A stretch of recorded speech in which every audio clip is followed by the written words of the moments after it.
$45 million. Gone in 60 seconds. Not stolen. Not lost in the market.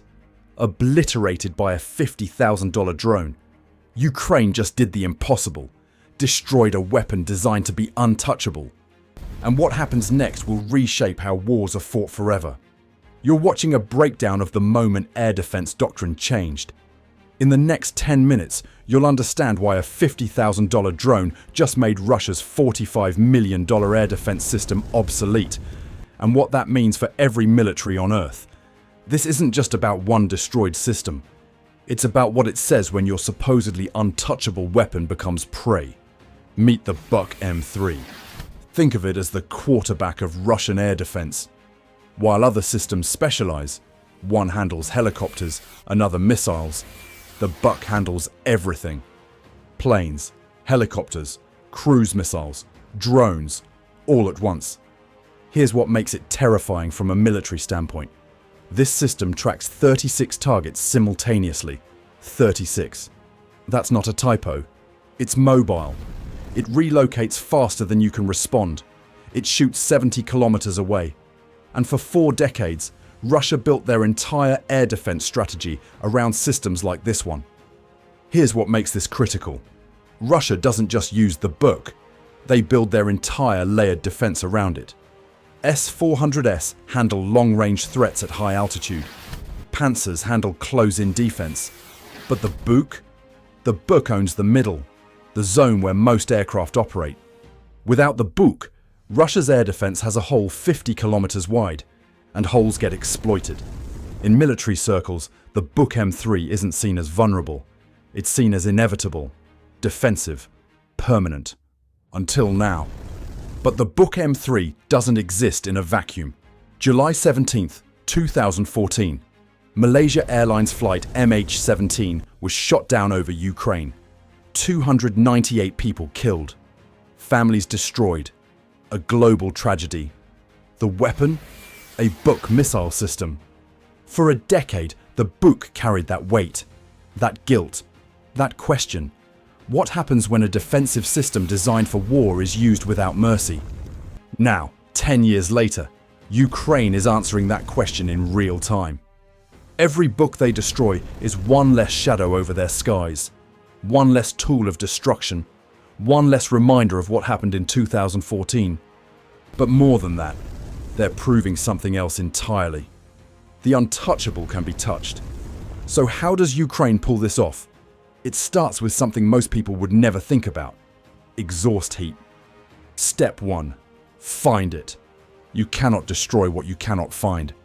Ukrainian forces combine satellite imagery from Western allies, signals intelligence, and reconnaissance drones to locate these mobile systems. It's like hunting a ghost, except Ukraine has learned to see ghosts. Step 2. Target it. Once located, Ukraine's arsenal comes into play. Long-range precision missiles, loitering drones that wait patiently for hours, hunting for the moment to strike. Special operations forces moving behind enemy lines. In September, Ukraine's military intelligence agency, BUK, executed the strike on a BUK M3 in Zaporizhzhia Oblast. In May, their special operations forces destroyed another. Notice the pattern? This isn't luck. It's systematic. Surgical. Step 3. Execute. One mistake and everything vanishes. Or worse, your entire strike team gets caught exposed. This is not a game of second chances. And here's what most people don't understand about these strikes. They're expensive for Ukraine too. An advanced loitering drone costs $50,000. Intelligence gathering? Weeks of satellite time, drone surveillance, signals analysis. The strike team? Elite operators who took years to train. Ukraine is betting $50,000 and irreplaceable human expertise against Russia's $45 million system. And they're winning that trade. Every single time. These aren't random victories. They're product of weeks of planning, coordination, and flawless execution at the exact moment of vulnerability. Ukraine has learned to turn complexity into a weapon. And here's the part that should worry every air defense manufacturer on Earth. These systems cost $45 million.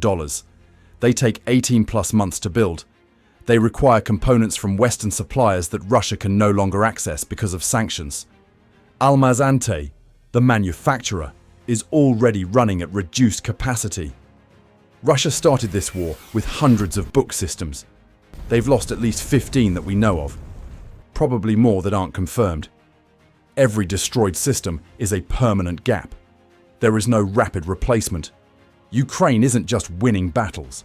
They're degrading Russia's capability faster than it can be rebuilt. This is death by 1,000 cuts, and Russia's bleeding. We're witnessing something military historians will study for decades. Old Doctrine said, air defense systems like the BUK are untouchable. That doctrine just died. 3 things killed it. First, drones.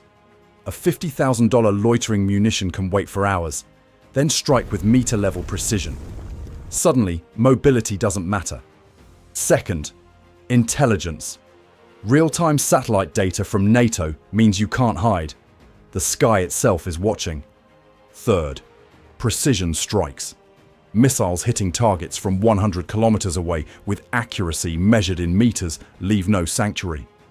Ukraine didn't choose to become a testing ground for modern warfare, but by necessity, they've become the proving ground for tactics that will define the next generation of conflict. Military planners in Washington, Beijing, and Moscow are watching. The tactics deployed here, drone coordination, intelligence integration, precision strikes against defended targets. These are the lessons that will shape defense budgets and military doctrine for decades. This isn't just about Ukraine and Russia anymore. This is the blueprint for how wars will be fought in 2030, 2040, 2050. So what happens next? Here's what Ukraine's success means for the broader war. First, Russia will adapt.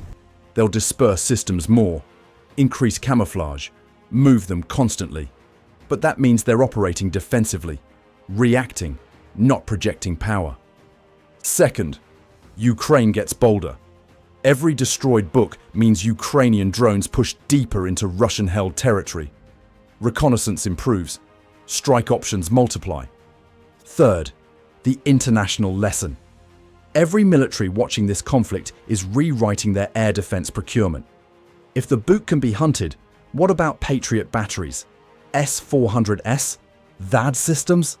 This isn't just tactical victory, it's doctrinal disruption. And the implications ripple far beyond Ukraine's borders. $45 million in flames. One less threat in the sky. One more proof that in modern warfare, no system is truly invincible, and no defender can rest. But here's what you need to understand. This isn't just a story about one destroyed weapon. It's a story about how technology, intelligence, and relentless innovation are reshaping warfare itself. And the implications extend far beyond Ukraine. If this breakdown gave you insight into the tactical and strategic shifts happening right now, subscribe for military analysis that goes deeper than headlines. Analysis that explains not just what happened, but what happens next and why it matters to you. Drop a comment. Do you think Ukraine's strikes on air defense systems will be the turning point? Or does Russia's depth mean they can absorb these losses? Because the answer to that question might define how this war ends. Stay informed, stay critical, and remember, in warfare, the most expensive weapon isn't always the most effective. Sometimes the $50,000 drone beats the $45 million system. Not because of cost, but because of the intelligence, creativity, and relentless tactical innovation behind it. That's the real lesson here. And that's what will decide how this war and every future war is won.